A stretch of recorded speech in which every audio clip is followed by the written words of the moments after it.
നമ്മൾ കൊയ്യും വയലെല്ലാം നമ്മുടേതാകും പൈങ്കിളിയെ.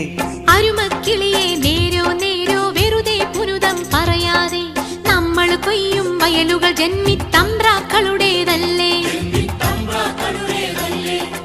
അല്ല